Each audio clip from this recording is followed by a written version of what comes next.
from the Denver Broncos Media Center, welcome to Broncos Country Tonight with Ryan Edwards and Benjamin Allbright. Welcome to Broncos Country Tonight as we talk about some of the comments from Billy Turner, Broncos' new offensive lineman.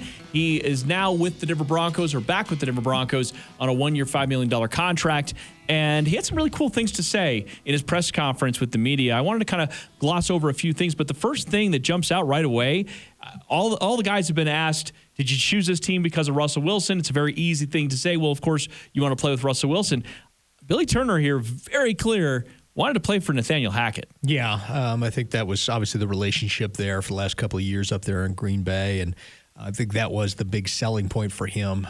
When he initially hit the market, the asking price was way too high, and the Broncos kind of leveraged his desire to come back to Denver and play for Nathaniel Hackett for a significant reduction in his asking price. So Turner will compete with Tom Compton and Calvin Anderson for the right tackle job, and also be available to fill in along the offensive line as needed. Yeah, I mean, that's one of the things he was asked about playing right tackle, and if that's the expectation or compete there.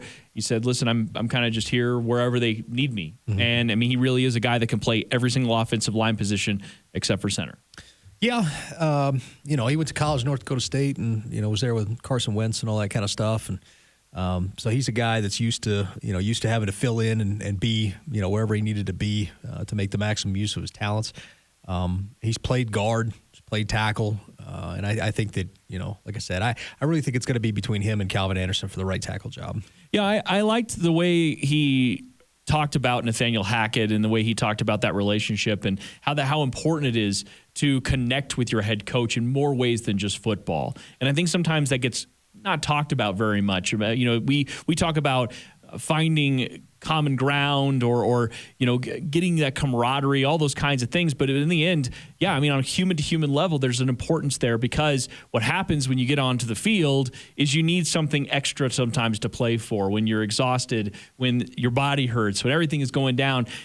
Whether it's for other guys on the field, whether it's for your coach, there's got to be something else there. And I think that he sort of identified and highlighted that. Yeah, I think after working with Nathaniel Hackett the last couple of years, I think he recognized that that's a guy that can probably get the most out of me. That's a guy that I appreciate his energy, and that's somebody that can get the most out of me. And it's one of those things that's interesting. When you and I were up at the Combine, nobody knows what Nathaniel Hackett's going to be from an X's and O's and a head coaching perspective, but as a person, to a man, everyone was happy that he got a head coaching job and talked about what a nice guy he was, what a high energy guy, and how he rallies people to him. So I think Billy Turner's one of those guys.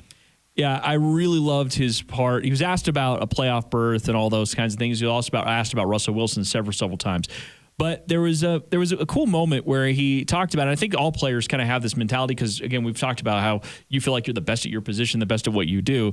And he said, hey, listen, Russell Wilson, future Hall of Famer. He's one of the better quarterbacks to ever play the game. With that being said, the entire team is not going to rest on Russell Wilson's back. That's not how a team works. There's no one person that figures this whole thing out, and that's the best part about being on a football team. Yeah. And I love that again, kind of gets echoed because so often we talk about the importance of the quarterback position. And he acknowledged even in the press conference, like, hey, a quarterback is going to get you 2-3 wins extra per season just because they are that kind of player. Mm. The Broncos, think about like last year with 7 wins. You get 3 more wins, you're a double-digit win team. But the point being here is that the functionality of the offense, Russell Wilson could attest to this because he's had offensive line concerns for a long time. The functionality of the offense really does rely on all 11 guys seeing the same thing. Yeah, it does. And part of the fun of football is that camaraderie coming together, figuring out each other's strengths and weaknesses, how to compensate for those things, playing to guys' strengths, covering for other guys' weaknesses, and just being part of a unit or a team that's cohesive and working and trying to win games. And I think Billy Turner definitely has always had the right attitude in terms of approaching the game of football, and I think people will remember that as he comes back to Denver for a second stint. Oh, and you get that sense, right? I mean, he seems like a guy that can kind of fit into whatever you really need him to do. And he did have some choices, right? I mean, he had some options out there, but this was one that he identified. We don't always see guys come back, right? Mm-hmm. I mean, Sylvester Williams came back a couple of years ago, but most of the time, a guy leaves in free agency, that's usually it. So there has to be something there, and maybe it was Coach Hackett Maybe it is Russell Wilson. Maybe it's just all of it. Maybe it is Denver. And we've said for a long time that there's something about the Broncos when it comes to how I think people historically view this team around the league. There's this belief that there's an organizational strive for excellence, right?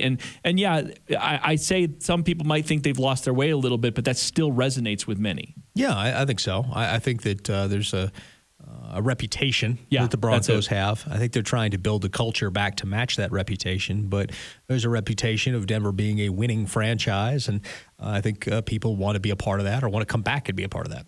Definitely. Last thing for Billy Turner, I did like how he talked about his development time in Green Bay, and it seems to me like he's grown into this, I don't really have expectations anymore about what my role is going to be. If I'm asked to do something, that's just really what it's going to be.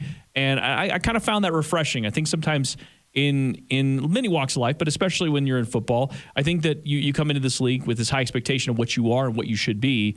And sometimes you're humbled by that. And it seems like some people either accept that humility and say, I'm going to go ahead and use that to challenge me, or some people really fold under it. And I liked how he said, hey, man, I've learned to play every position because you know what? That might be my way to the field. Yeah, there's a famous song lyric that says, if you don't expect too much from me, you might not be let down. And I think that Billy Turner kind of applies that, personally. If I don't expect too much, then I'm not going to be let down. I'm going to come in here and just do the best I can, be the best I can, and whatever may come, that will come from that.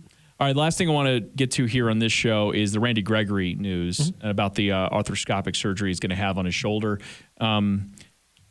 It seems to me like the Broncos were aware of this because they would not have given him the contract, / they would have had option to void his guarantees if they signed that and didn't disclose. So it looks like timeline is this offseason. What do you know? Now you know why it took so long to go from the physical to getting the contract signed. We weren't at liberty to say on this show, but that's why. There was some delays getting him out here. Part of that had to do with medical down there in Dallas. Part of that had to do with medical here. They wanted to, a couple of opinions to make sure they needed the surgery. They put waiver language inside the contract. So they've known about this the entire time. This is part of the reason it dragged on a little bit before finally getting him signed.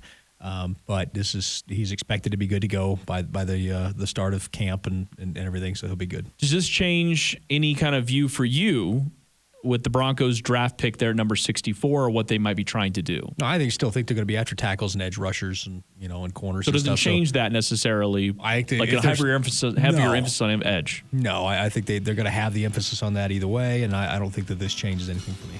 Okay, all right. For Benjamin Allbright, I'm Ryan Edwards. Thanks for watching Broncos Country Tonight.